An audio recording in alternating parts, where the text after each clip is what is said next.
Agora vai, agora vai. Fala, pessoal! Bicho gosta. Vamos. Chamista mesmo. Vamos lá, começar. Começando mais um episódio do Atos Podcast. Seja bem-vindo mais uma vez. É uma alegria tê-los aqui conosco, tá bom? Eu, Cavalcante Neto. E eu, Pedro Veras, aqui fazendo a versão 2.0 do episódio. A piada interna, pessoal. Mas estamos aqui com uma convidada, uma amiga especial, uma irmã de caminhada que vai trazer aqui muitos insights, muita coisa bacana pra gente conversar e refletir. Como é o nome dela, Pedro? Rafaela Mota. Nesse momento aqui me sinto como se estivesse tendo um déjà vu. Mas estamos aqui com a Rafaela Mota, então ela é gestora de conflitos, advogada, faz teatro, improviso e algumas outras coisas mais que não dá pra falar, senão acaba o episódio aqui mesmo. Então, obrigado, Rafaela, por ter vindo conversar aqui com a gente. Bom dia, Fala. bom dia. É um prazer, uma alegria enorme estar aqui com vocês. Falamos diretamente aqui do nosso estúdio no Rede Brasil Coworking. Um abraço pro nosso amigo André Luiz Pinheiro, né, por essa parceria. Valeu, meu irmão. Gostou do estúdio, Rafa? Maravilhoso. Muito bom, né? Estrutura bem bacana. Show de bola. Que legal. Rafa, vamos começar. Vamos lá, vamos bater um papo muito bom aqui. Rafa, você é uma filha de uma família de quantos filhos? 2. O bicho vai ficar lembrando do déjà vu agora. Gente, vocês vão entender um dia. Vocês vão entender um dia. Vamos lá, não necessariamente a gente vai fazer tudo na mesma ordem. Vamos lá. Mas pode fazer, tá? Pode, né? Pode. Atriz profissional, cara. Ela faz teatro. Gente, eu tô acostumada. Ei, mas Relaxa. vamos combinar, foi muito boa a piada do déjà vu. Foi muito boa. boa. Ele gosta que a gente diga, foi, cara. Mas foi não gostei ótimo. muito da tua bola, não. Vai, continua. Vamos lá. Então, Rafa, você é uma filha de uma família de 2 filhos, é isso? Isso, exatamente. Tem um irmão mais novo. Que joia. E como é que foi na sua formação? Você foi criada num ambiente católico? Sim. Nasci e me criei num ambiente católico, né? Graças a Deus. Toda a minha vida, ela vem dessa formação, né? Desse berço, né? De tudo que eu aprendi, tudo que eu aprendo, eu vivo dentro da minha casa. Que bacana. E a gente sabe que o seu pai é um referencial para você, né? Sim. Nas suas falas, né? A gente ouve muito você falar nele. Não desmerecendo realmente o papel da sua mãe, né? Sim, com Um certeza. beijo aí pra tia, né? Mas a gente ouve muito você falar do seu pai. Conta um pouquinho dessa relação que vocês têm. Tá. É difícil falar do meu pai, eu até brinco lá em casa que eu começo a falar dele e aí eu me emociono e não consigo terminar, né? As cartas Dia dos Pais, eu começo e não consigo terminar porque eu já choro no meio do caminho. Mas o meu pai é, sim, a minha grande referência como pessoa, né? Foi ele que me ensinou tudo. Meu pai me ensinou tudo. Tudo o que eu preciso, realmente, para poder enfrentar os desafios da vida e enfrentar tudo aquilo que eu iria e vou enfrentar ainda nas demais áreas da minha vida. E desde muito pequena eu tenho lembranças, né? Eu tenho memórias da gente. Se eu fechar os olhos aqui, eu lembro. Pequenininha, a gente nos retiros. Eu tenho memória dele falando nas palestras. Eu tenho memória dos nossos momentos de oração em casa, todo mundo. Eu tenho memória do que ele me passou, né? Em termos de os presentes que ele me deu. Até tenho bem anotadinha as 3 passagens que norteiam a minha vida, né? Que foram presenteadas pelo meu pai. A primeira é Jeremias 1, né, que ele fala: antes que você fosse formada, eu já te fiz profeta entre as nações. E essa passagem ela tem relação com a minha história de vida, com a história do meu nascimento, né? Eu tenho uma história de nascimento. O meu nome, ele é Rafaela, não é por acaso, né? A minha mãe teve um probleminha na gestação. E ela tomou a vacina de rubéola, na época, ela não sabia que estava grávida. E aí depois descobriu que estava grávida de mim, eu já estava com 3 meses. E os médicos sugeriram um aborto. Realmente, naquela época, era algo absurdo, né? Você prosseguir com a gestação diante dessa situação, porque o bebê poderia nascer deformado. Mas em nenhum momento os meus pais cogitaram isso, né? E assim foi, seguiram com a gestação, com muita oração, com muita imposição das mãos. E eu até se eu fechar os olhos de novo, eu posso sentir que a minha formação começou intrauterina, quando eu ainda estava na barriga da minha mãe. Porque quando os meus pais me contam essa história, ela é tão... eu sinto assim no meu corpo, eu sinto na minha alma a imposição das mãos deles na barriga da minha mãe durante esse período. Assim, eu sinto esse amor, eu sinto essa fé que já foi depositada em mim, ali naquele momento. E assim prosseguimos até o final da gestação, quando eles resolveram, um belo dia acordaram para escolher meu nome. Né? E eles ainda não tinham a certeza que eu iria nascer 100% saudável, a não ser pela fé, que era inabalável. A certeza que eles tinham vinha da fé, né? Não da medicina. E um belo dia eles acordaram e disseram, né, o nome dela vai ser Rafaela, né? Porque significa Deus cura, Deus foi meu médico. E eu, graças a Deus, estou aqui para contar a história, nasci saudável. E como é importante a história do nome, sabe? Como é importante você pensar no nome do seu filho. Como é importante o filho carregar. A minha vida, eu tenho 30 anos, né? Toda a minha vida ela é carregada pela história do meu nome. Toda a fé que foi depositada em cima dessa história. Todas as ações dos meus pais. Então, como é importante pensar no nome. A gente saber qual é a história do nosso nome.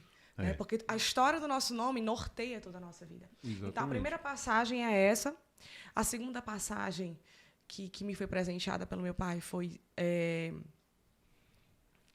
Eu esqueci, tudo bem então?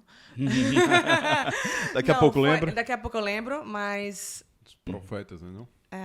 Nem os olhos viram, nem... Maria, 1 Coríntios. Sim. Passei a minha vida inteira ouvindo isso, que os seus olhos não viram, que os seus ouvidos não ouviram, que a sua mente nunca imaginou Deus tem preparado para você. A minha vida inteira. Quando eu me via diante de uma situação que eu não entendia... Calma, que os seus olhos não viram, você vai entender, você vai entender.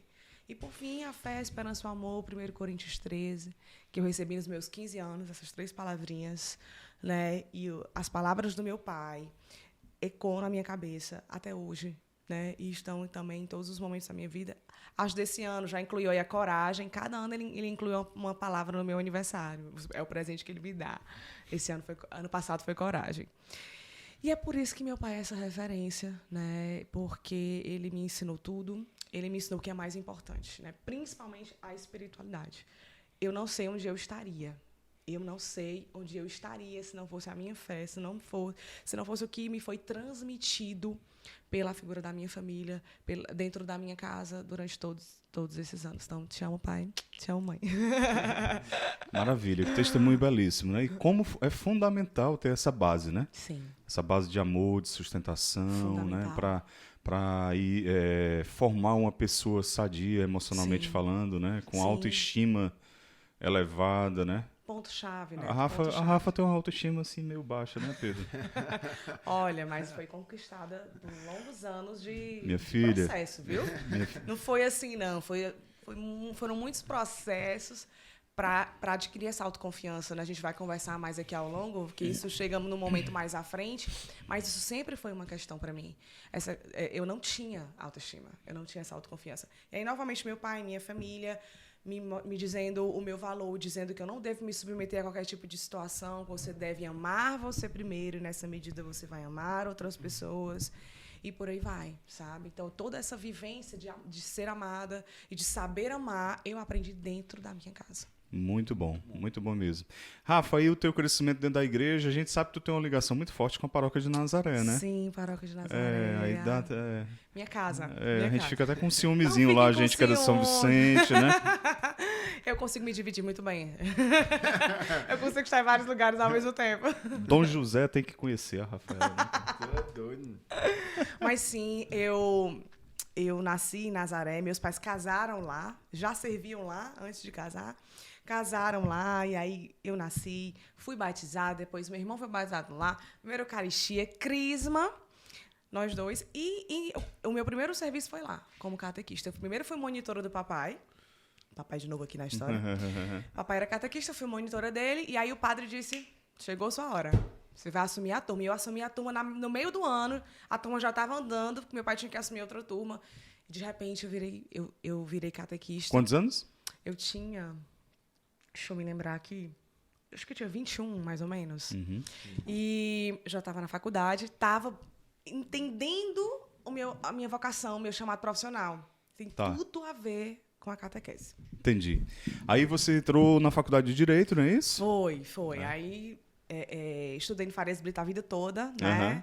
E aí no terceiro ano eu fiquei, o que eu vou fazer? Psicologia ou Direito? Porque o colégio, ele coloca pra gente aquelas opções, né? Isso.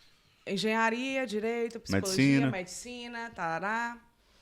E aí, como eu era uma pessoa muito atuante na escola, na defesa dos direitos dos oprimidos...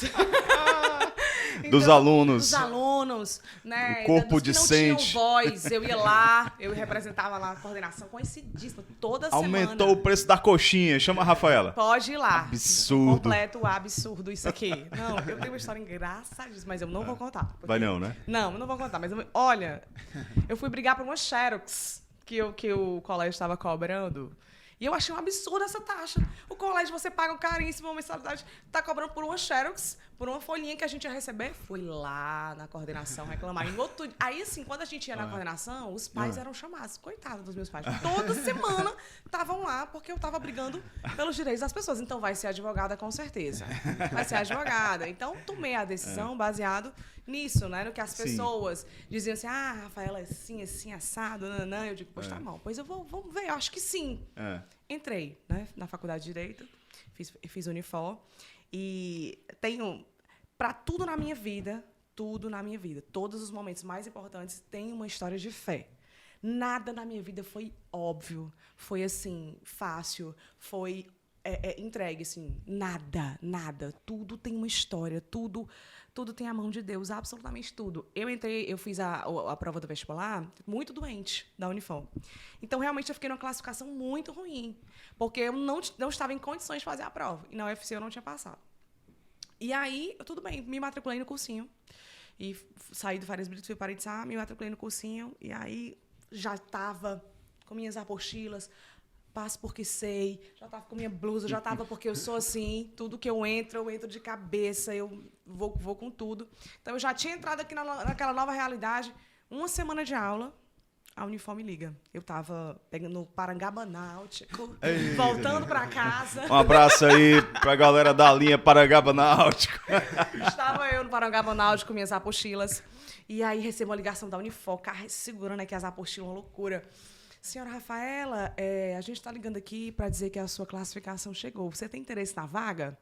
Detalhe básico das coisas de Deus, né? Uma semana antes eu tinha separado toda uma documentação, porque eu ia tentar entrar por uma prova interna que eles iam fazer. Então, a documentação já estava pronta. Quando ela ligou para dizer a sua vaga chegou, e eu tinha que estar lá até 4 horas com essa documentação, eu só cheguei em casa, peguei a documentação que já estava pronta, corri com meu pai para lá, para a Unifor, e me matriculei. Então, assim, fiz uma semana de cursinho e imediatamente eu entrei na faculdade. Então, foi assim, um grande presente de Deus na minha vida. Ave Maria. E assim, entrei na faculdade de Direito. E logo, de imediato, eu já vi que era uma realidade diferente da que eu imaginava, né? Era um curso que iria realmente exigir muito de mim, né? Porque... faltava algo para mim, sabe? Eu era, digamos assim, eu sou profunda demais. E no direito eu sentia falta dessa reflexão das coisas. E assim, eu vivi a faculdade de Direito toda ali, inquieta com algumas questões, ainda me encontrando. Como é que vai ser? Eu quero ser advogada, eu quero concurso público. Ser advogada não era uma coisa que me chamava tanta atenção, porque eu não sou uma pessoa do embate. O embate, o certo ou errado, o autor e o réu, aquilo me incomodava. E depois, lá na frente, eu vou entender o porquê. Mas tu não era a defensora dos oprimidos lá, dos mais fracos? Exatamente. Eu me via defensora pública, mas advogada... Sim. E que eu não sei, tinha algo que me incomodava ali naquela sala de audiência. Eu digo, gente, não é ali meu lugar. Mas qual vai ser meu lugar? Certo. Passei a faculdade toda ainda me questionando, né? Como é que vai ser? Esse dilema. E aí terminei a faculdade, continuava com o dilema. Como é que vai ser? Né? Não quero advogar, não quero concurso público, não quero sair do Ceará, eu quero ficar aqui e tal, e também sou muito inquieta, não sei se já deu para anotar. Mas eu sou hiperativa, sou inquieta, então eu não me via estudando 12 horas sentada numa cadeira, entendeu? Na escola, eu era ruim Não era ruim, eu era mediana. Eu era mediana em todas as matérias. Mas eu era líder de sala, eu estava à frente de todos os projetos, eu estava à frente de todos os concursos. Festival de arte, dança, música, teatro, tará. Aquilo, eu achava o máximo esse mundo. Sim. E ninguém me disse que isso era uma possibilidade. Que bacana, Olha aí. Rafael, legal, Mas, segue por aí. É Eu acho incrível, que né? É incrível o ambiente isso. escolar ele é muito prejudicial para quem é muito expansivo, para quem é Sim, muito comunicativo, né? Eu digo que eu tenho uma filha hoje muito parecida com a Rafa, né? E ela é muito expansiva, muito comunicativa, e eu já vejo assim, vixe, a escola não é tão para ela, porque a escola é um mecanismo fechado e tolhe a comunicação, né? Sim. E aí sempre você é aquele aluno lá que, não, ele é ótimo, maravilhoso, mas conversa demais. Acontece demais isso, né? Então eu acho que... E é engraçado, porque as pessoas não dão valor a isso, e isso é a principal habilidade quando você vira adulto. Pelo amor de É você Deus. saber se comunicar, é você saber juntar gente, você vai movimentar ali um movimento, uma massa ali de pessoas unidas em prol de uma ideia, em prol disso. Então eu acredito que, na minha visão, né, a escola tolhe muito quem é muito comunicativo, enquanto devia incentivar. Pô, João, você tem valor. Continue por esse caminho, siga essa trilha. E aí é muito complicado esse universo para quem é muito expansivo, eu acho. E é interessante dizer para o jovem em que tudo isso são sinais da sua trajetória. Ninguém me falou que aquilo que me fazia brilhar o olho era um sinal do que eu tinha nascido para fazer. Que hoje eu sei, depois de longos anos de muita busca. Inclusive, teve um convidado que falou uma coisa que eu achei muito interessante, que ele fala, né? O caminho do nosso propósito ele é apresentado pouco a pouco na nossa história. Isso. Tanto que Jesus é filho de um marceneiro e depois vai para a cruz, né? Ele teve contato com a madeira ali desde o início da vida, durante a vida e depois vai para a cruz. Eu achei isso muito interessante, como as coisas vão se apresentando Isso. pouco a pouco na nossa história, pouco a pouco na nossa vida e daqui a pouco lá na frente a gente, poxa, é isso aqui mesmo. Aí a gente para e pensa, poxa, eu vivi a vida toda em cima disso. A vida toda isso se apresentava para mim, a vida toda isso era mostrado para mim. Mas aí acaba que como às vezes a gente não é tão incentivado ou aquilo aparentemente não tem tanto valor social, acaba que às vezes a gente não tem aquele apoio que a gente precisa para agarrar aquele negócio e sair correndo na frente, né? Com certeza. É. As coisas vão se desenhando, né? Com realmente trilhando o caminho, que as coisas vão se desenhando. Até chega um ponto assim, é isso. É isso. Né? A gente percebe o quanto que o sistema de ensino-aprendizagem precisa evoluir, né? Precisa. É, Por isso que ser hoje eu mais- trabalho com a educação. Olha Hoje só. eu trabalho com educação, hoje eu trabalho com jovens. Por quê? Porque uma das minhas missões nesse mundo eu descobri que era dizer para o jovem, calma. Não me disseram para eu ter calma. Me disseram porque eu tinha que tomar uma decisão rápido. Eu tinha que decidir a minha vida no 3º ano. Eu tinha que decidir tudo. Não, calma. Um belo dia uma professora olhou para mim e disse assim, Rafa, tu tem que viver primeiro, vai viver, vai explorar. Da faculdade? Já foi no mestrado. Aí eu terminei a faculdade, ainda nesse dilema, continuei a busca e entrei no mestrado. Por quê? Eu entendi, a única coisa que eu tinha certeza é que eu queria ser professora. Era a única coisa. No meio dessa busca, eu disse assim, não, eu acho que eu quero ser professora. E onde é que veio? E da onde é que veio? Do primeiro dia que eu entrei lá no Pia Marta do Montese, na salinha onde acontecia a catequese, que eu entrei naquela salinha, que eu vi os jovens sentados em círculo, assim, eu tive assim um frio na barriga, uma sensação tão maravilhosa que eu disse, fale, meu Deus, o que é isso? É como se ali realmente estivesse sendo apresentado para mim o meu caminho. Ali você nasceu para isso, sabe? Sala de aula. Eu falei, meu Deus, foi como catequista que eu entendi que o meu chamado era ser professora. E aí, tá, professora, vamos trilhar o caminho, então, mestrado. E aí, minha formação é jurídica. Entrei no mestrado em Direito, ainda com todas os meus questionamentos, né, da área. Eu falei, meu Deus, tem que ter alguma coisa para mim aqui. Pensei em fazer filosofia na época. Falei, não, talvez esteja na filosofia. Vamos procurar aqui a profundidade na filosofia. Mas acabei que na época eu não entrei. Parêntese, eu cheguei a entrar em filosofia ano passado. Foi? Passei na UES. Olha aí. Fiz um mês de aula, mas não consegui dar conta da minha vida. E aí eu eu tive que abandonar. Mas achava, não, vou na filosofia. Não era na filosofia. E aí, no mestrado mesmo, dentro do programa, eu fiz a disciplina de gestão de conflitos. Foi o mestrado aí- em Direito Constitucional, né? Mestrado em Direito Constitucional na Unifor. É. E aí lá eu conheci a professora Lília Salles, que ela é a grande referência da minha vida profissional e como professora de gestão de conflitos, e ela me apresentou esse caminho. Existe um caminho dentro do direito que ele está no meio. E estando no meio, eu consigo analisar os dois lados. Eu falei, é aqui que eu me encontro. Não sou autor nem réu. Eu sou a pessoa que traz a reflexão, eu sou a pessoa que faz as perguntas para essas duas pessoas. E transforma a partir das perguntas, a partir do que a gente coloca ali na mesa, sabe? Então, meu Deus, eu sou mediadora. Eu não sou advogada. Eu sou mediadora. E aí comecei a descobrir isso. Começou a fazer sentido. Fez muito sentido. Meu Deus do céu, fez muito sentido. É isso. Fiquei louca porque eu passei anos procurando. E aí, no meio disso, eu tive a oportunidade de liderar um projeto. Dentro da gestão de conflitos, eu tive a oportunidade de liderar um projeto chamado Paz no Palco. Ele acontecia dentro de um outro projeto, que é o Jovens Líderes, que era da professora Lília, envolvendo arte. Ela disse, Rafa, você vai liderar a parte artística desse projeto. Eu não tinha muita vivência com a arte. Naquela época, eu tinha feito um espetáculo, a arte tinha entrado na minha vida de maneira concreta há pouco tempo, só que ela sempre existiu dentro de mim. Eu sempre fui essa pessoa. Desde pequena, sempre queria promover experiências. Nada era simples assim. Nada era muito simples. Tudo, para mim, era um grande evento. Sabe? Então, eu sempre fui essa pessoa. E tinha tido pouca experiência com a arte, mas fui. Abracei essa oportunidade, porque alguma coisa me dizia assim, é por aqui.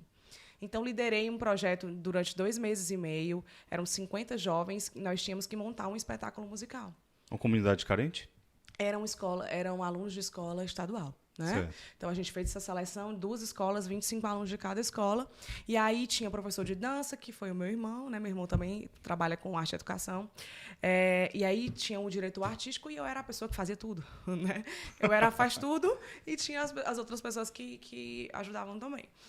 E esse projeto uniu tudo. E eu falei, arte, educação...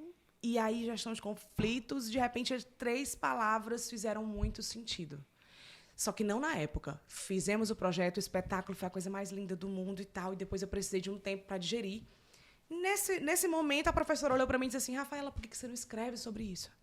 Escreve sobre isso. O impacto da arte na vida desses jovens, no desenvolvimento da gestão de conflitos, das habilidades em gestão de conflitos, a comunicação, a criatividade. Tarará. Eu falei, professor, eu posso escrever sobre isso dentro do mestrado em Direito? Eu posso? Ela disse, vai. Como é importante você ter uma pessoa... uma pessoa que você ter um apoio. O artista precisa de apoio, gente. Precisa de uma pessoa que segura assim, vai. E eu me apeguei a isso. E comecei a escrever. E a minha pesquisa foi surpreendente, assim, o resultado. Aí fiz questionário, fiz entrevista com os meninos, e o resultado foi surpreendente, sabe? Então, assim, nós chegamos à conclusão que aquela experiência de 2 meses e meio desenvolveu naqueles jovens habilidades em gestão de conflitos. Uma vivência de 2 meses e meio. Imagina se a gente consegue colocar isso nas escolas. Imagina se a gente consegue divulgar, falar sobre isso para as pessoas, sabe? Sobre gestão de conflitos, sobre interdisciplinaridade, multidisciplinaridade, trazer essa nova visão para a educação que englobe pessoas, sabe? Que pensam fora da caixa. Então, foi aí que as coisas foram fazendo. Escrevi, minha dissertação foi isso. Sim, eu falei sobre arte na minha dissertação de mestrado em Direito, sabe? E eu me orgulho muito disso, de estar nesse movimento. Qual o título da dissertação? Direito à Educação, a Arte como Caminho para o Desenvolvimento da Gestão de Conflitos em Jovens. Legal. Né? E aí depois virou livro, né? Lancei o livro em 2020, dentro dessa temática, que também foi um presentaço na minha vida, assim. Um filho querido, eu já vendi todos e eu não só tem 3, eu não vendo de jeito nenhum, porque eu sou completamente apegada. Mas tu colocou em alguma plataforma digital? Tá. Tem na Amazon, né? E eu acho que ainda tem na Leitura do Rio Mar. Ainda, eu acho, né? Não sei, já vendeu todas, eu não sei. Bom, mas tinha lá, então tinha Vamos lá. reeditar, isso mesmo. E é isso, assim, então, fazendo esse desenho durante a minha vida, eu fui montando o quebra-cabeça, juntando as palavras. Primeiro a educação lá atrás, porque na graduação, não falei sobre isso, na graduação, a minha monografia foi sobre educação. Eu me apaixonei quando eu descobri, quando eu fui estudar a Lei de Diretrizes e Bases, os parâmetros curriculares nacionais, a transversalidade. Eu falei, gente, que legal, que bacana, dentro da educação. Então, eu sabia que era educação aqui. Aí, lá na frente, eu descobri, não, a arte, a gestão de conflitos e a arte. Pronto, são as minhas 3 palavras. Hoje, eu trabalho com isso, né? Eu trabalho com a educação, com a arte como metodologia, como instrumento, como mecanismo para trabalhar a gestão de conflitos. Hoje eu trabalho com mediadores, conciliadores, mas eu também dou aula, né? Sou professora, para jovens, também pós-graduação, enfim. Então, eu estou aí nesse movimento, né, trazendo essa novidade, porque isso é algo novo. Sim. Né? Uma coisa que eu acho legal de ressaltar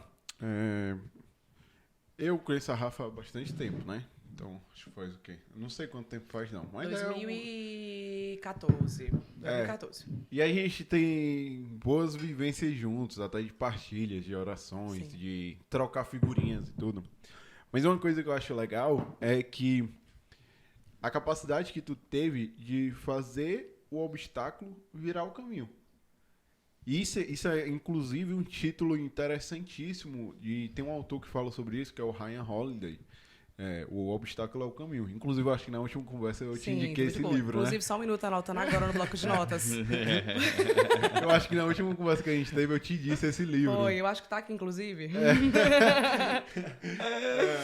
Então, de fazer o obstáculo ser o caminho. Porque acho que eu vejo muita gente, não vou dizer que isso é uma realidade, mas eu vejo muita gente falando, poxa, eu fui tentar fazer isso, mas parei, porque parece que não é isso. Aí fui tentar fazer outra coisa, aí parei, porque parece que não é isso. Mas às vezes, o próprio não é um caminho. Sim. Você saber o que não fazer é um caminho. Você saber o que fazer é outro caminho. Mas o não também lhe leva até o que fazer. Então, eu acho que o mais interessante é você caminhar, se deparar com situações aparentemente sem respostas, e em um meio que, por exemplo, o direito, ele é extremamente fechado no próprio mundo dele, ou é concurso ou é advogado, ou é concurso ou é advogado. E mesmo nesse meio, de você sabendo, não é o caminho, mas continuarei por aqui porque algo pode acontecer, pode se tornar um caminho. Essa resiliência de, no meio ali do caos, do fora da caixa, do peixe fora d'água, continuar caminhando em busca da sua trajetória, eu acho que isso é muito valioso. Em um mundo hoje onde as pessoas desistem porque, não sei, eu não me sinto feliz fazendo aquilo.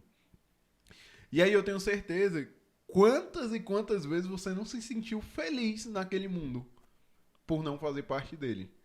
Eu digo isso porque eu tenho uma história mais ou menos similar e eu sei o que é isso, assim. Quantas vezes a gente não se sente feliz fazendo uma coisa, mas a gente continua, persevera e lá na frente a gente, poxa, é isso aqui é o que faz sentido pra minha vida e tudo que veio lá atrás vem de backup pra mim desenvolver isso aqui.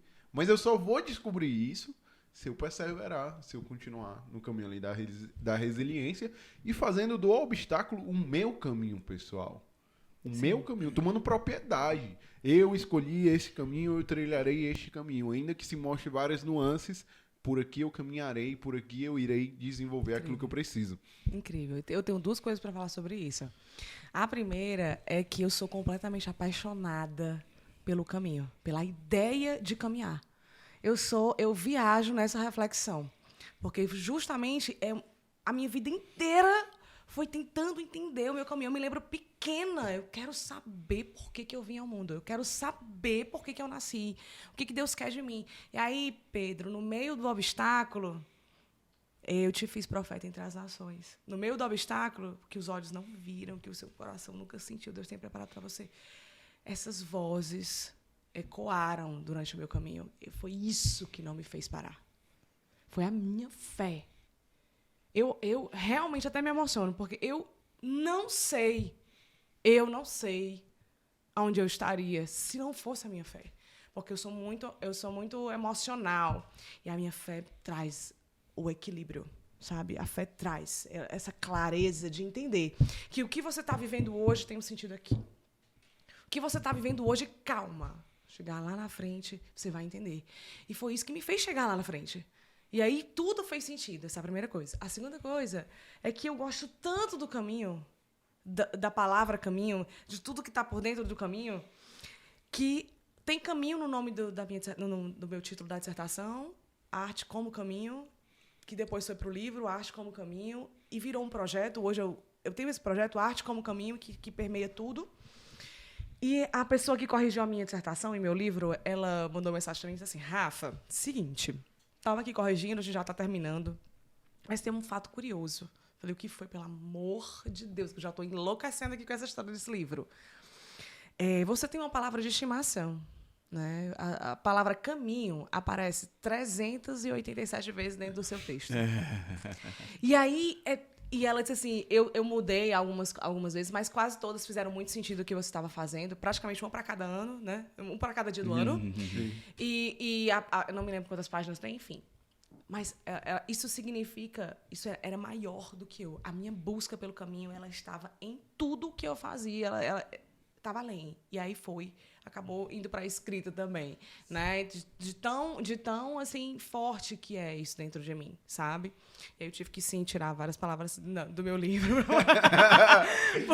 para poder ficar bonitinho, né? Entendi. Uma coisa legal sobre o ponto 1 é que Chesterton ele dizia, né? O louco é o mais racional de todos. Então, a lucidez ela está conectada a um mistério. Porque a gente vive em meio ao caos. Então, não dá para explicar como uma mesa é uma mesa, como o céu é o céu. Muitas questões a gente não tem resposta. E não vai ter até o final da vida. Mas a ideia de que há um mistério nos traz lucidez. Sim. A ideia de que eu não preciso tomar conta de tudo me traz lucidez. A ideia de que alguém zela por minha vida me traz lucidez. E um mundo que é carente de fé, hoje, você vê pessoas extremamente doentes. E quantas vezes não poderia ser a Rafa doente? Mas ela não ficava, porque não era ela que guardava a vida dela, porque ela acreditava piamente que ela estava ali, passando por aquilo ali, porque alguém, misteriosamente, zelava pela vida dela e queria ela naquele caminho. Mas quando a gente se torna apenas nós mesmos, sendo o senhor da nossa vida, não faz mais sentido perseverar aonde nos faz sofrer. E como essa ideia do mistério da fé é muito valiosa nos dias de hoje. Porque essa ideia de que alguém é senhor do universo e não eu, me dá paz. Porque se fosse eu, ia estar tudo muito pior do que está hoje, entendeu? Sim. Mas essa ideia da paz. E Chesterton, ele dizia muito, muito isso. E quem quiser saber mais sobre isso, pode ler no livro Ortodoxia, que ele vai desenvolver toda essa ideia lá dentro do livro. Muito bom. Cultura, né? Atos Podcast é muita cultura. Sim.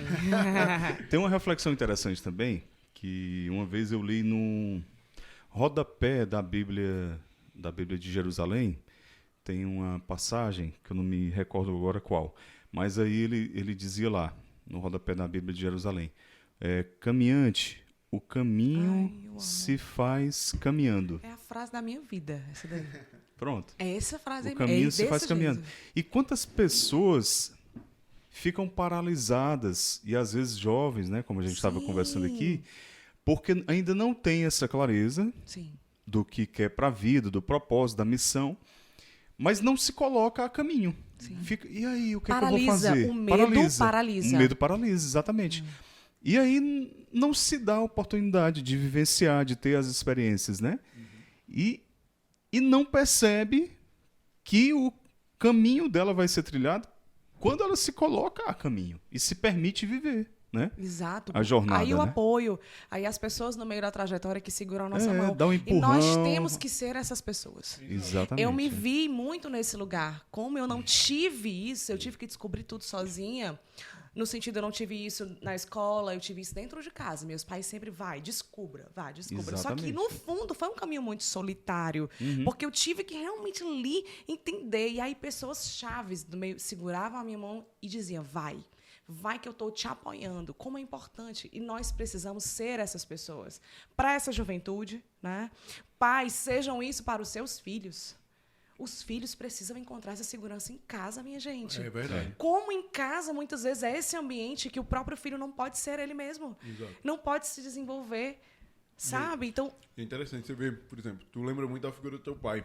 Eu lembro muito da figura da minha mãe, que ela sempre falava isso, até hoje eu lembro dela. Ela falava, moleque, eu acredito em você, velho. E aí, aquilo ali era um conforto, entendeu?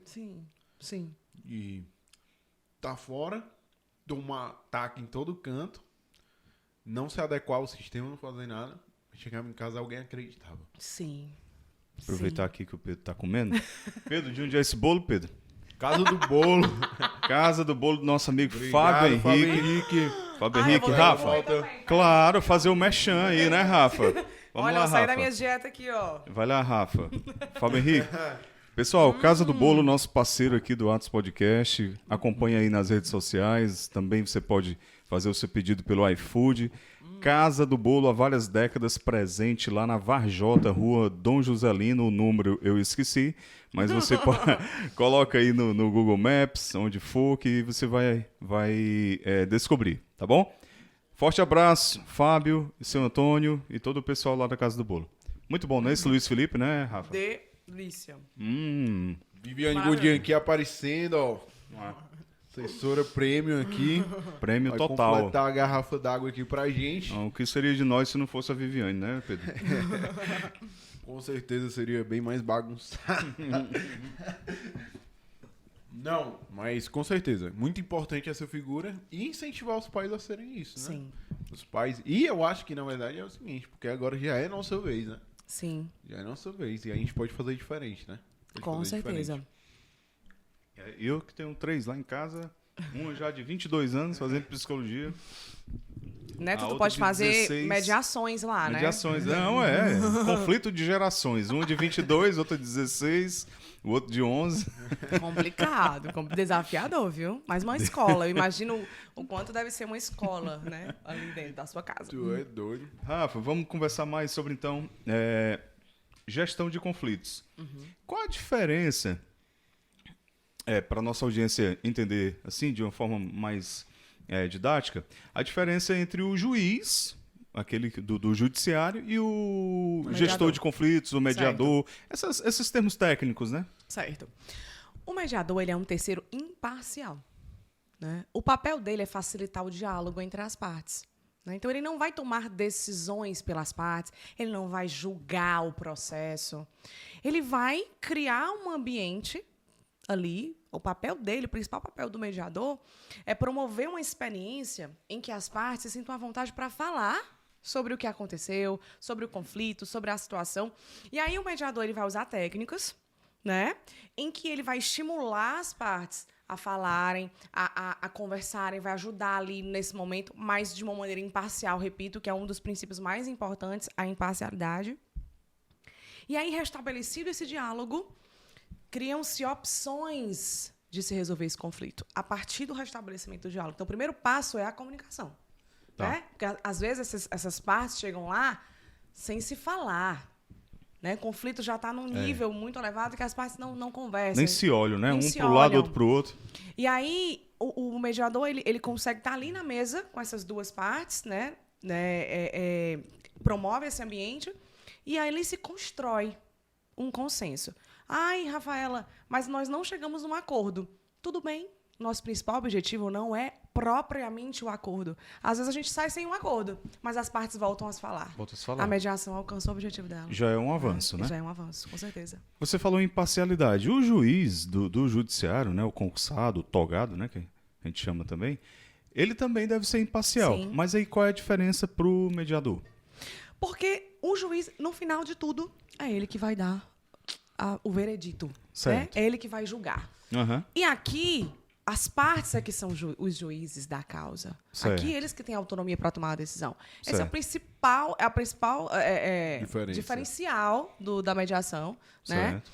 E é o que a gente mais estimula, até porque a gente sabe a crise do judiciário, a gente sabe a quantidade de processos que tem, o tempo que dura, tudo isso é desgaste emocional, né? Então, assim, no final das contas, o mediador ele não vai entrar não entra em mérito, ele não entra em questões mais profundas, ele vai estar ali para facilitar. E quem vai tomar a decisão são as partes. A gente trabalha o empoderamento, autonomia.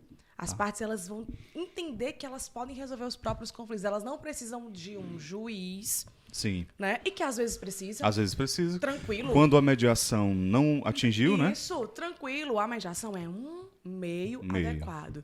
Tem outros. Às vezes a gente não consegue com a mediação, não tem problema não, o processo segue. E aí o juiz vai cumprir o papel dele. Cada um com o seu papel, cada um com a sua importância. Certo. E a gente sabe que nos últimos anos a mediação de conflitos tem crescido muito, né? Tem ganhado muito espaço, inclusive na grade curricular dos cursos de direito, Sim, cursos de feliz. pós-graduação, né? Até mesmo já programas de mestrado, como a gente tem aqui em Fortaleza, na Unifor, né? Sim, exatamente, o Que mestrado é profissional. em Direito e Gestão de Conflitos, né? Então ganhou, assim, uma importância e uma visibilidade muito maior. A que você atribui esse crescimento, essa visibilidade, essa notoriedade que assumiu a gestão de conflitos? Antes de responder essa sua pergunta, vou só trazer uma informação que é muito importante. Assim, eu fiquei muito feliz lá na Unifor agora, porque antes a mediação ela fazia parte de uma disciplina de 2 créditos e ela era optativa. Optativa. Né? Hoje, esse ano, 2022, houve uma mudança na grade curricular. Ela tem 4 créditos, passou a ser obrigatória. E ela sai de um semestre mais avançado e entra no primeiro semestre. Eu tô sabendo porque eu tenho uma vizinha, maravilhosa. amiga da minha filha, que entrou agora, e eu perguntando, Sofia, as cadeiras que você está fazendo? Ela falou, mediação de conflitos. Maravilhosa. Aí eu, caramba, que massa. Imagina se eu tivesse tido no meu primeiro semestre. Pois é. Eu fui descobrir no mestrado. Mas aí você não teria feito esse caminho. Tudo bem, então. Que você Eu fez. aceito. Mas é interessante. Aí a gente trilha esse caminho para quem está vindo agora. Exato. A gente está nesse movimento. Aqui você atribui um passinho de cada vez, né? A gente teve as legislações aí que foram surgindo, mas a gente começou realmente a acreditar nessa mudança cultural e é um passinho de cada vez. Às vezes eu estou fazendo audiência e os advogados ainda não entendem a importância. E a gente faz esse trabalho assim de um pouquinho ali cada dia para difundir essa cultura. Isso, é uma mudança cultural. Tem muitos atores ainda do sistema de justiça que ficam engessados ali. Não, tem que ser no processo. Exato. Aquela coisa ali bem inflexível. Não acreditam né? no procedimento. Exatamente. Né? E não tem... Sem futuro. Isso aqui é só para poder cumprir. E a gente vai ali, humildemente, mostrando que sim, temos resultados. Né? Isso gera impacto, né? Gera transformação. Sim. Então, a gente está trilhando o caminho, né, para essa mudança cultural, se Deus quiser, aí nos próximos anos. Acho que a gente vai alcançar a meta em 387 caminhos até o final da entrevista. Haja caminho aqui, viu? Eu sou servidor da Justiça do Trabalho, né? E a gente sabe que na Justiça do Trabalho a possibilidade de diálogo entre as partes, né? O incentivo a um acordo, né? A composição ali do conflito, ela já vem de muito tempo, né? Sim. E essa cultura dentro da Justiça do Trabalho, ela é maior, né? A gente sabe disso. Sim. E quantas vezes eu, como servidor, estou na rua, eu exerço cargo de oficial de justiça, eu mesmo posso ali, indo fazer uma constrição de bens, né? Uma determinação judicial nesse sentido, eu posso, em contato com as partes, conversar e fazer, às vezes, né, digamos, de um mediador. Sim. Olha, você já conversou com a pessoa? Não, pai, não sei o quê, o advogado dele... Mas faça uma tentativa, tente conversar. Já tem ideia de como é que você pode, de alguma forma, pagar isso aí? Não, é porque eu não tenho condições, mas escreva uma possibilidade da forma que você pode. E aí, de repente, chegar a uma composição. E quantas vezes a gente não conseguiu conversando, né, com esse diálogo, dando um tempo ali para as partes conversarem, E saiu ali a construção de um acordo. Neto, muito que- interessante Que isso que você trouxe. poupou tanto o Estado, porque Sim. o Estado ele tem um custo para manter um processo vivo, Sim. né? Ou seja, todos os envolvidos, né? Todo o juiz, juntamente com seus auxiliares ali, são pagos pelo cidadão, né? A gente. E quando você abrevia aquilo ali e as partes saem satisfeitas, né? Não com aquele direito que o reclamante, no caso da reclamação trabalhista, queria, né? Mas ali houve uma possibilidade que muitas vezes ia decorrer ali, ia levar vários anos e não ia chegar a um termo, né? Então, muito interessante isso muito que você bom está a gente- trazendo, porque você, enquanto oficial de justiça, você é um profissional do direito. Sim, E aí a gente amplia essa discussão. A gente está falando aqui sobre ensino, né? Várias vezes nós falamos sobre ensino. sim. Então a gente amplia essa discussão porque o ensino jurídico, ele precisa te preparar para você ser um gestor de conflitos. Em qualquer... Ponto. em- Qualquer onde você área esteja. que você vai atuar. Pode ser o servidor atendente do balcão lá. Ele tem que ser gestor de conflitos. Sim, exatamente, é. Ele tem que terminar, ele tem que sair da faculdade resolvedor de problemas. Ele tem que saber Isso, resolver problemas. isso. Ele tem que provocar reflexão. Exatamente. Então, toda essa mudança cultural, ela vai para esse lugar. Exato. Vai lá para o ensino jurídico para a gente sair dessa polaridade. É essa a palavra, né? A gente sair dessa dualidade. Vamos olhar para o meio. Vamos nos colocar ali na posição de mediador e trazer as partes, trazer fatos novos, novas reflexões ali naquele momento. Isso. Sabe? Só para finalizar, eu tenho um artigo que fala exatamente sobre isso. A gestão de conflitos como finalidade do ensino jurídico. Eu falo exatamente que o ensino jurídico, uma das finalidades do ensino jurídico é exatamente essa. O aluno ele não tem que sair da faculdade só sabendo fazer peça processual, não. Tem que ter habilidades. Ele tem que ter habilidades em gestão de conflitos. Aquele nomezinho que está muito em voga hoje como é? Stakeholders, como é? Como é que é o nome? As habilidades técnicas de oratória, habilidades... Skills, né? Soft skills, As exatamente. habilidades do século XXI. Exatamente, né? Isso aí, Do né? Fórum Econômico Mundial, inclusive. Isso, exatamente. Aham. Né?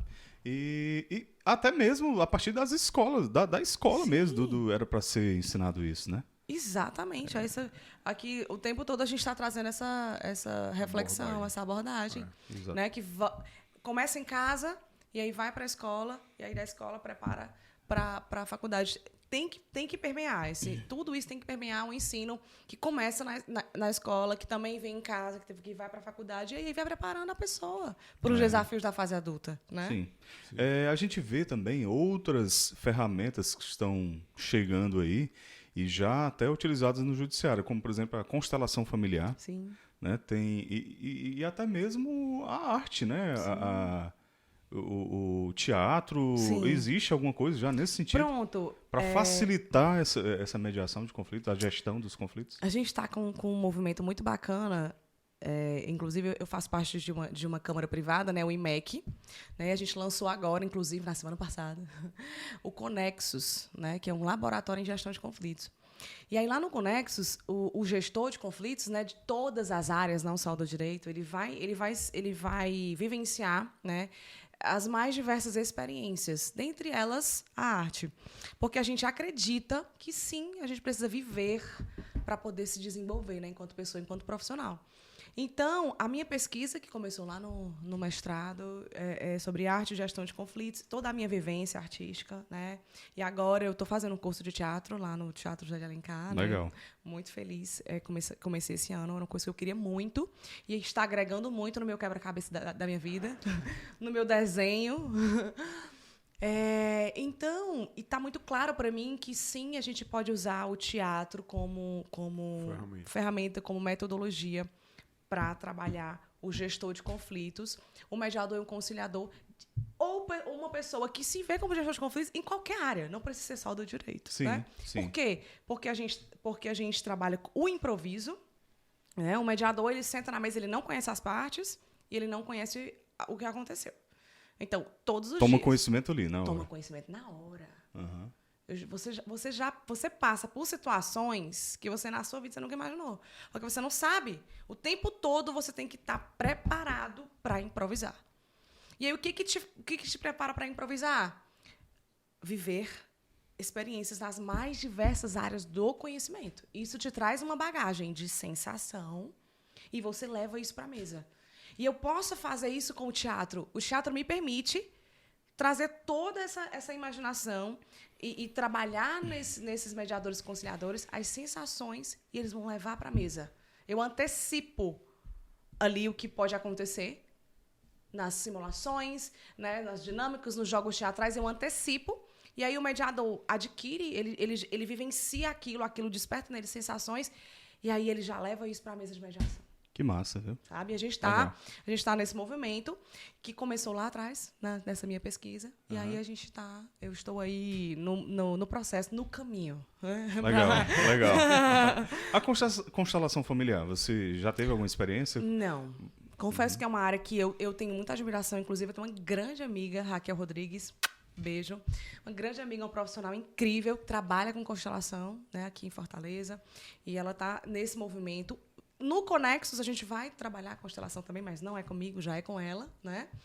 Mas tem crescido bastante, né? O impacto é muito positivo quando você entende o seu lugar, né? Você entende o seu lugar na sua família, nos locais onde você atua. Quando você entende o seu lugar, você se posiciona, né? E aquilo faz sentido para você e você consegue dar o seu melhor. Para você dar o seu melhor, você precisa se sentir pertencente. Para você se sentir pertencente, você tem que saber qual é o seu lugar. Para você saber qual é o seu lugar, você tem que viver. Você tem que testar. Você tem que ir lá para saber, sabe? Entendi. E o conflito, ele se dá nos mais diversos âmbitos, né? Nas mais diversas áreas. Entre empresas, entre pessoas, família, né? Negócios, sociedades. O mediador, ele está capacitado... É vida, né? O conflito. Exatamente. Viveu, acordou, respirou, exatamente. Conflito. Siga o despertador, durmo mais um pouco.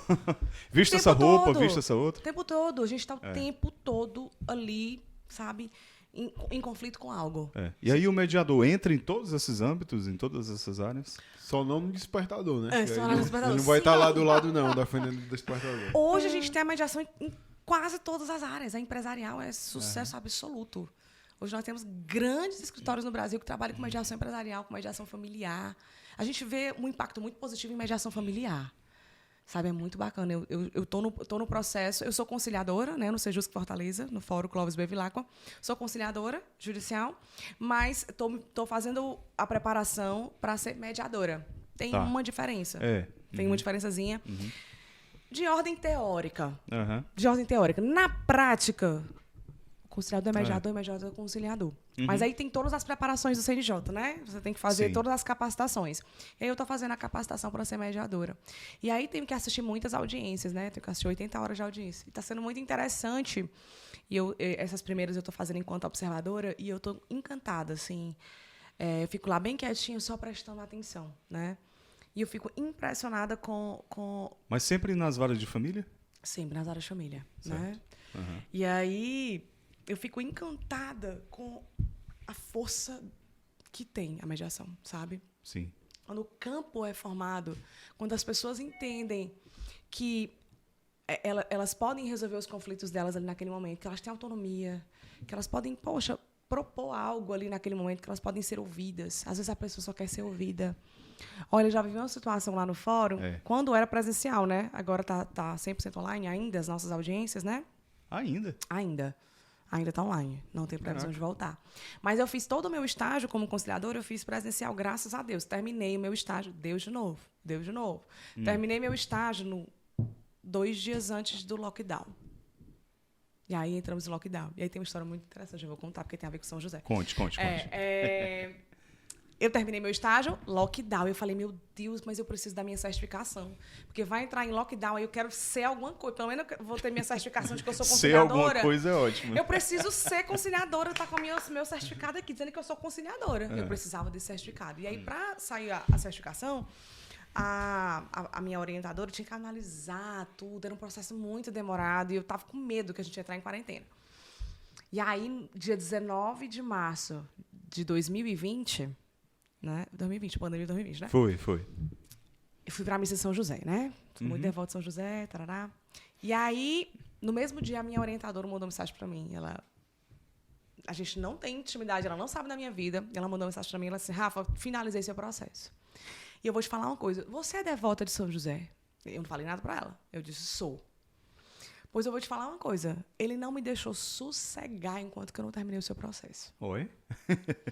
Ele não me deixou sossegar. Eu não sei se você é devota ou não, mas pode agradecer a ele, porque ele era toda hora me lembrando que eu tinha que terminar esse processo. Eu digo, meu São José, é muito maravilhoso. E assim foi, né? E agora, mas o que eu queria comentar em relação à mediação é quando você quando você se abre para conhecer, você vê a força que tem, sabe? Você vê ali vidas que, não, mas é o que eu ia falar no presencial. Eu ia falar no presencial. Que as pessoas, às vezes, só querem ser ouvidas. Pronto, exatamente. Só querem ser ouvidas. É isso. Eu fui fazer uma audiência, já era 11 horas, já era a última audiência.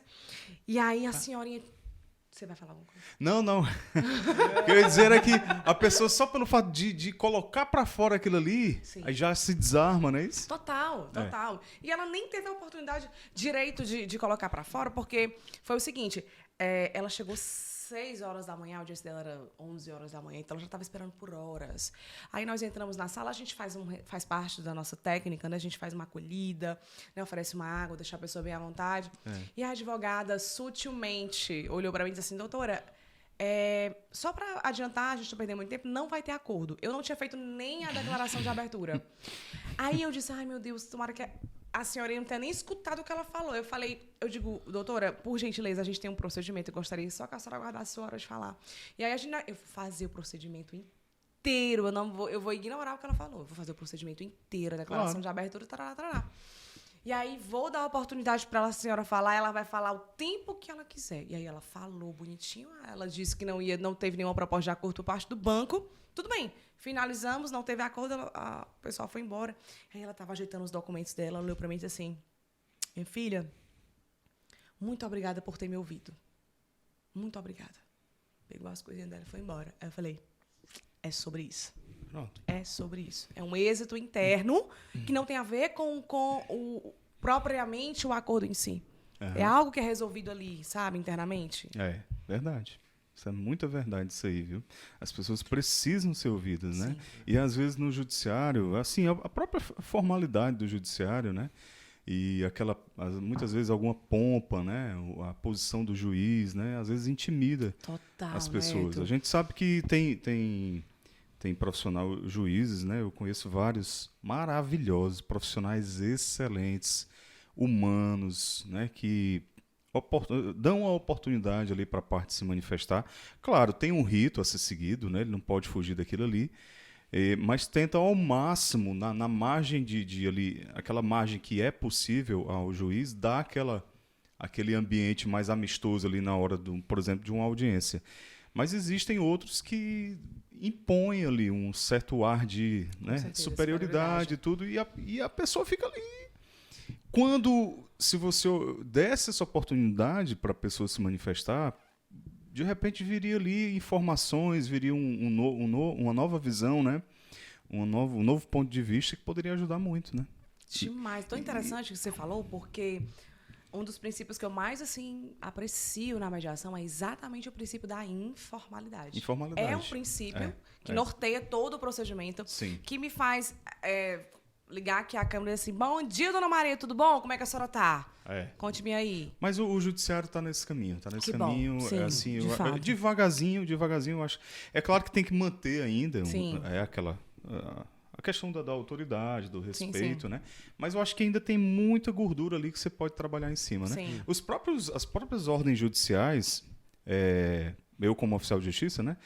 Eu recebo lá o mandado a ser cumprido e dependendo da pessoa, o destinatário da ordem judicial, se for uma pessoa, e a grande maioria é leiga, né? Mas quando é uma pessoa que a gente percebe que é bem mais simples, eu preciso ali conversar, explicar. Traduzir o que está ali, né? E às vezes as informações estão colocadas de uma forma do papel que até uma pessoa que já tem um pouquinho de conhecimento, de compreensão textual até, né? Fica difícil identificar. E aí já tem um movimento na justiça de elaborar essas ordens judiciais destinadas aos cidadãos comuns de uma forma colorida. O legal né? design, né? Fazer um design, destacar assim nos quadros. Sim, total. Né? Está um movimento bem bacana. É, Está um movimento bacana. Isso, para ficar uma coisa, o cidadão pega aqui, identifica logo. Eu tenho que fazer isso aqui eu tenho que pagar, o valor é esse. Isso aproxima, gente. Aproxima, exatamente. Isso podemos até dizer que isso está dentro do acesso à justiça. Exatamente, é isso aí mesmo. E aí, todas essas técnicas, né, Rafa, gestão de conflitos, está dentro também dessa justiça multiportas, acesso à justiça, né? Sim, total, né? É um dos caminhos. É uma das possibilidades. A gente que se coloca ali, a gente vai ver qual é o meio mais adequado. Eu não estou aqui para dizer que a mediação é a salvação do mundo, de todos os conflitos. Não. Eu estou aqui para pedir para as pessoas acreditarem que é possível a gente encontrar outras formas de resolver esse conflito. Exatamente. É exatamente essas possibilidades, né? Fazem com que a gente chegue numa eficácia maior, né, na resolução. E se não for possível, aí bate a porta do judiciário, vai para lá, né? Vai pra porrada.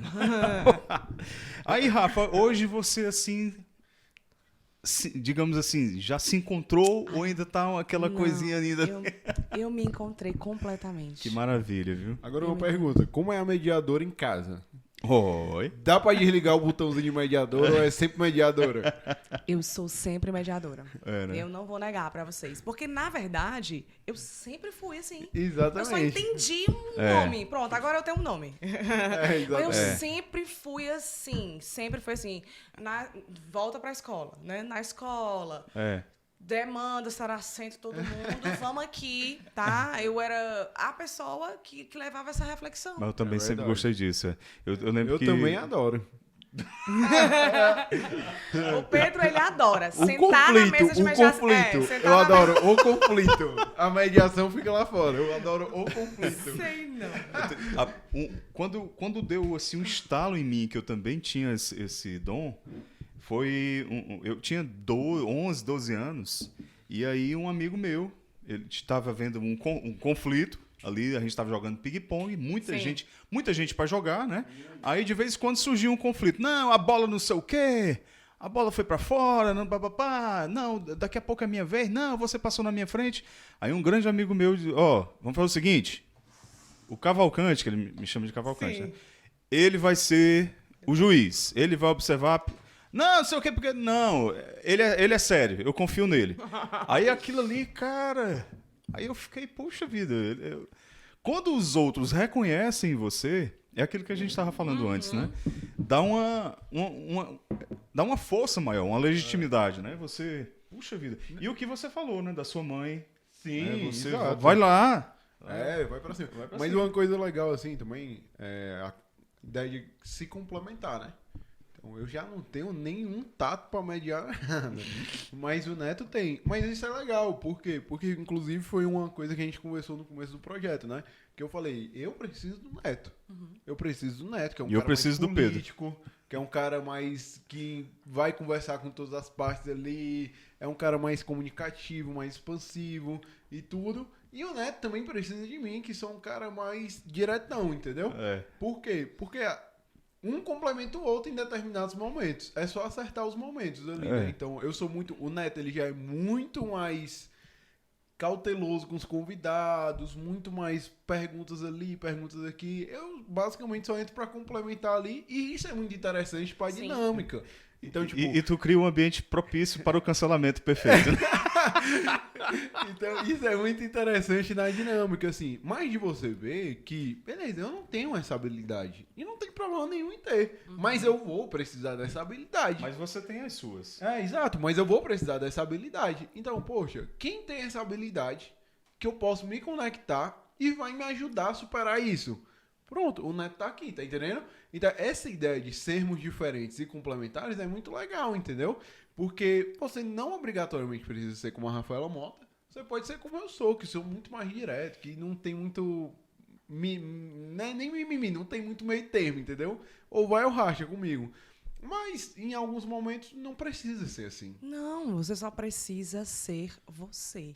Aí eu lembro uma coisa que, quando eu partilhei com a Rafa sobre o projeto, ela falou, né? A inovação vem de você ser você mesmo. Eu achei aquilo formidável. Formidável. Inovação é isso. Inovação é ser você. Porque você é o único. Porque a autenticidade vem desse movimento. Porque algo só chega no coração do outro quando tem verdade. Para ter verdade, você tem que ser autêntico. Tem que ser você. Não dá para você fingir. Não dá para fingir. Entendeu? Exato. Rafa, e você falou da juventude, né? Que eu gosto muito de jovens. O jovem precisa muito disso aí, né? De aceitar, aprender a aceitar o próximo como ele é, as diferenças, né? E aí eu acho que a mediação também ajuda muito a gerir os conflitos da juventude. Especialmente a minha filha Maria Clara, beijo, filha. Eu acho que uns 2, 3 anos atrás, dia sim, dia não, ela chegava emburrada em casa. O que foi, filha? Não, briguei com minhas amigas. Aí daqui a pouco passava 2 dias, já estavam se beijando, tirando selfies.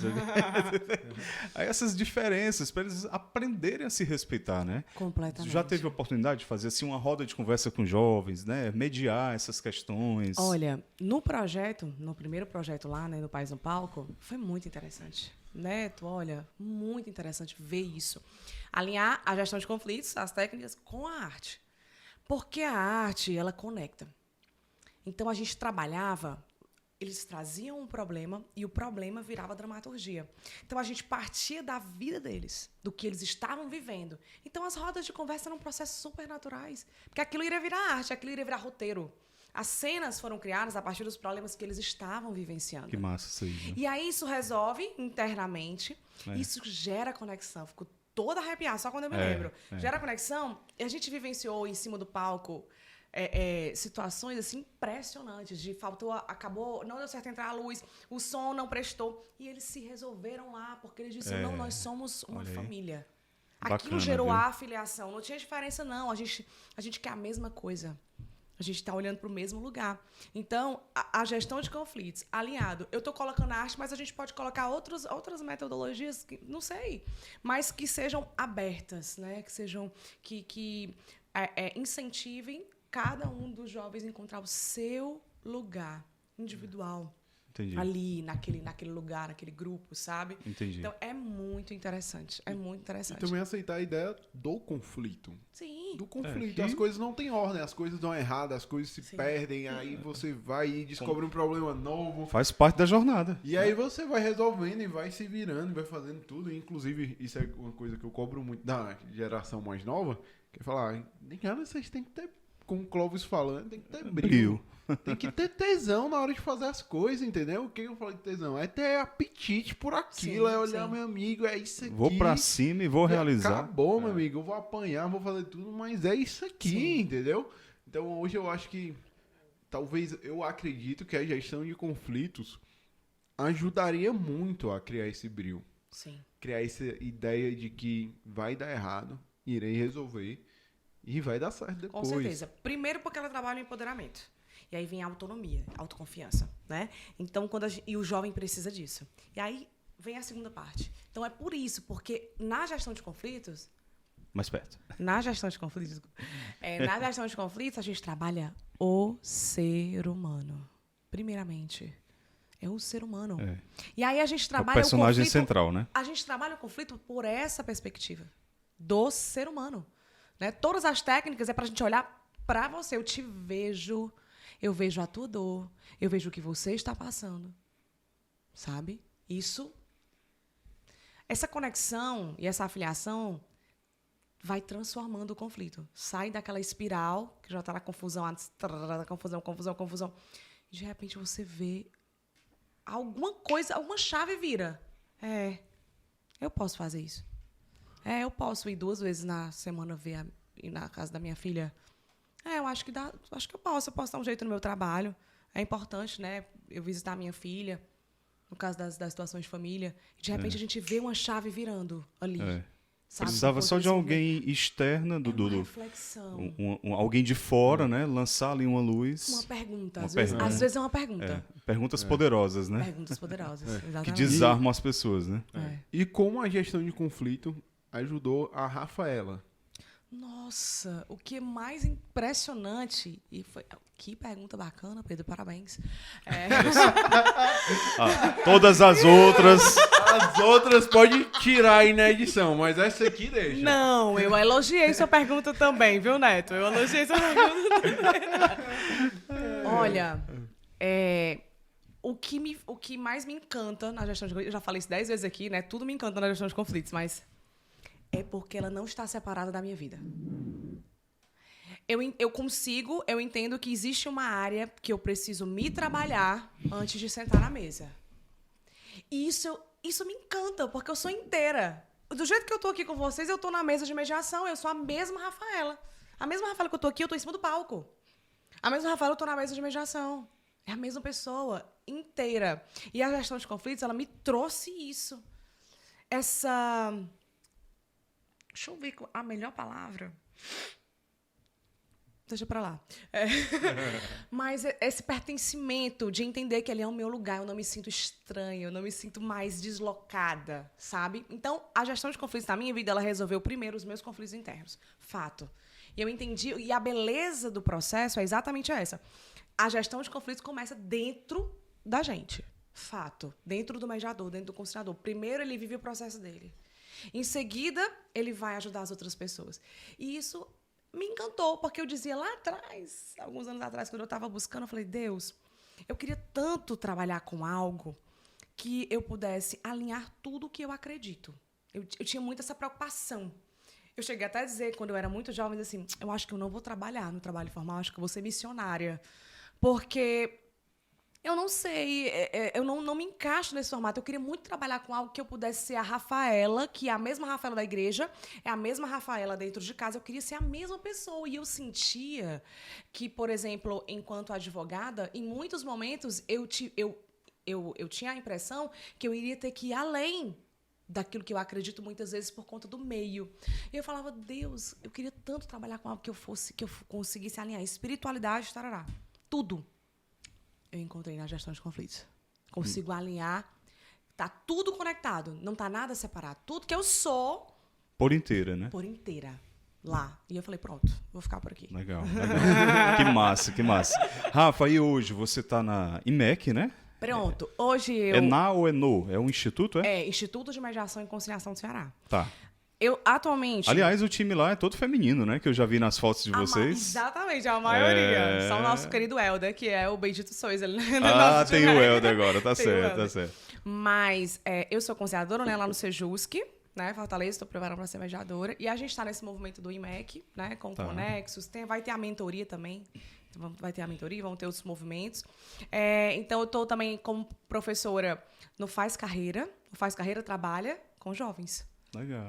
Então, ele é voltado para trilha. Eles montaram uma trilha. Certo, né? Trilha de conhecimento. Trilha de conhecimento baseada nas soft skills. Certo. Comunicação, gestão de conflitos, liderança e inteligência emocional. Show. E eu sou professora de gestão de conflitos. E essa Faz Carreira pertence a... É uma startup. Ah, É uma startup chamada Faz Carreira. legal. Aceleradora de talentos. Então, eu comecei na pandemia. A gente dando aula online. Eu dei aula a nível nacional, Nordeste. Então, a gente não dava aula só aqui para alunos de Fortaleza. Peguei Recife, peguei Maranhão. Só escola online. pública ou não? Só escola pública. Jovens de baixa renda mesmo, em situação de vulnerabilidade absoluta. Como é que está sendo o feedback desse trabalho? A experiência foi a missão que eu pedi lá atrás. Uhum.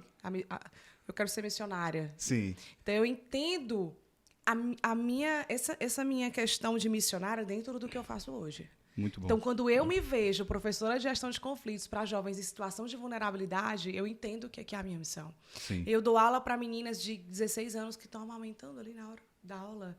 Professora, eu vou ter que desligar a câmera aqui só um pouquinho que eu estou amamentando. Olha só. E eu dizer para essa menina que eu acredito nela. Eu dizer para essa menina que, sim, existe um caminho para ela. Apesar, não importa o que ela esteja passando, as dificuldades que ela está passando. Então, a experiência foi riquíssima. No meio de uma pandemia, meus pais estavam com Covid na época que eu recebi o convite para dar aula. Eu estava completamente imersa naquela situação da minha casa. E aí, a luz. E aí, as profecias, né? Tá aqui. Que bacana. Recebi esse convite e comecei a dar aula. E aí eu dei aula para mais de 300 jovens durante esse período. Show. Então, E você dá aula também para cursos de pós-graduação? Pronto. Como é? Em pós-graduação também, né? Na parte de gestão de conflitos, na parte de criatividade, gestão de conflitos também, todo esse movimento que vem da arte, né? Então a gente vai trabalhando a criatividade, porque você não sabe resolver problemas se você não for criativo. E não tem como você não ser criativo, porque o ser humano, naturalmente... Quase que cai aqui, mas voltou. Tudo bem. Então, hoje está com emoção Hoje... esse negócio, viu? Eu acho o seguinte, Rafaela, vem, vamos improvisar. Né? Exatamente, para ver como é que ela se sai, né? Para ver como é que ela... Pelo amor de Deus. Como ela se comporta. Então, a criatividade, para você se desenvolver enquanto gestor de conflitos, você tem que desenvolver a sua criatividade. Muito bom. Então, estou nesse movimento também, em pós-graduação. Em graduação, ainda não, mas tá pertinho, se Deus quiser. Joia. E na igreja, hoje, você está servindo onde? Onde eu sou chamada. Pois vai lá no São Vicente, que estão precisando de você lá. Quem precisar da Rafaela, chama no inbox. Não, o São Vicente já chamou primeiro. Eu tenho não vou dizer isso não, porque daqui a pouco realmente vai ter formação, eu não posso negar formação. Então, meu Deus, agora vamos encher de convite para dar formação. Mas, assim, atualmente, brincadeiras à parte, eu dou formações, né, palestras, né, quando sou demandada, mas eu não tô assim, fixa, né, num lugar. Vou aonde Deus vai me mandando. Show. E em breve, compondo o time aqui da Atos Podcast, não, Pedrão? E o convite foi feito, né? Ih, Depende dela agora, depende dela. Aqui ao vivo, em rede nacional. Exatamente, botando Mundial, contra mundial. a parede. Botando contra a parede. Estou me sentindo pressionada aqui, gente. Vamos conversar sobre isso. Vamos mediar esse conflito aí. vamos Tá mediar. acontecendo aqui agora. Rafa, foi muito bom conversar contigo. Né? Alegria, Vamos alegria. marcar outros episódios. Com certeza. Tá bom? Muito obrigada. Eu que agradeço o foi uma alegria. espaço. Foi, assim, maravilhoso. E, Rafaela, só pra terminar, se você pudesse falar só uma frase pra quem tá assistindo. Olhando pra essa câmera. Pra lá, pra principal lá. Pra principal. Peraí, eu tenho que pensar, gente. É uma frase só. Eu acho que... eu vou ter que explicar a frase. Não, posso, né? vai, Fala vontade. a frase, vontade. aí depois tu desenvolve a ideia. Tá. Acredite em você. Acredite em você. Essa frase, assim, me impulsionou, né? Quando alguém olhou para mim e disse assim, eu acredito em você. Pois eu vou dizer para vocês agora, acreditem em vocês. No que vocês têm de melhor, sabe? No que está aí dentro. Escuta essa voz que grita, te apontando um caminho, né? Porque provavelmente é o teu caminho. E muitas vezes a gente quer silenciar essa voz. Então, acredite em você. Fantástico. Show. Valeu, gente. Obrigado mais uma vez pela audiência. Até o próximo episódio, Pedro. Valeu, pessoal. Obrigado pela audiência. Obrigado, Rafa, por ter feito que parte aqui agradeço. dessa nossa aventura aqui. E tamo junto. Seguem a gente lá no Instagram, Atos Podcast Oficial. E também se inscreve no canal do YouTube. Exatamente. Tchau, Valeu. gente. Obrigada. Tchau, tchau.